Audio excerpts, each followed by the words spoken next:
It's Sunday morning. Morning பிரேக்ஃபாஸ்ட்டுக்கு அன்றைக்கி papaya தான் எடுத்துக்கிட்டோம். முந்தின நாள் நைட்டு பிரியாணின்னு ஹெவியாக சாப்பிட்டுட்டோம். ஸோ அடுத்த நாள் காலையில் பெருசாக சாப்பிட இஷ்டம் இல்லை.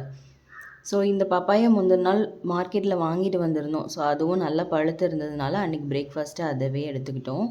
லாஸ்ட் டைம் பப்பாயா வாங்கியிருக்கும் போது நல்ல ஸ்வீட்டாக இருந்தது. பட் இந்த டைம் அந்த அளவுக்கு இல்லை. பட் ஓகே தான், நல்லா இருந்தது. கொஞ்சம் பிரேக் எடுத்துகிட்டு கொஞ்சம் ஜாக் ஃப்ரூட் இருந்தது. ஸோ அதை வச்சு மில்க் ஷேக் பண்ணலாம் அப்படின்ட்டு மில்க் ஷேக் பண்ணியிருந்தேன். ஜாக் ஃப்ரூட் கொஞ்சமாக எடுத்துக்கிட்டேன். தென் பனானாவும் ஆட் பண்ணிவிட்டு சுகர் ஆட் பண்ணிவிட்டு மில்க் நல்லா சில்லுன்னு ஆட் பண்ணிவிட்டு குடித்தோன்னா ரொம்பவே சூப்பராக இருந்தது. கண்டிப்பாக ட்ரை பண்ணி பாருங்கள். அன்றைக்கி மத்தியானத்துக்கு வந்து உளுந்து சாதம் தான் பண்ணலான்னு பண்ணிகிட்ருந்தேன். அன்றைக்கி நான்வெஜ்ஜும் எதுவும் எடுக்கலை. முட்டை கிரேவி பண்ணிக்கலாம் அப்படின்னு சொல்லிட்டு எக்கை வந்து பாயில் பண்ண வச்சுட்டேன்.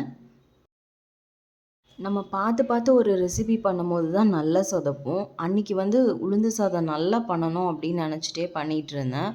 பட் நல்லாவே அடி பிடிச்சிருச்சு. பக்கத்தில் தான் நின்றுட்டுருந்தேன். எப்படி ஆச்சுன்னே தெரியல. நல்லாவே அடி பிடிச்சிருச்சு. பட் இட்ஸ் ஓகேன்னு மேலே உள்ளதை மட்டும் எடுத்துகிட்டு கீழே உள்ளதை வந்து தூக்கி போட்டாச்சு. அன்றைக்கி எக் கிரேவிக்கு வந்து நானே மசாலா அரைச்சிருந்தேன். தக்காளி தென் ஸ்பைசஸ் எல்லாமே ஆட் பண்ணிவிட்டு மசாலாவும் அரைச்சிருந்தேன். ஸோ எக்கும் பாயில் பண்ணி எடுத்துகிட்டு அதை கட் பண்ணி எடுத்துக்கிட்டேன்.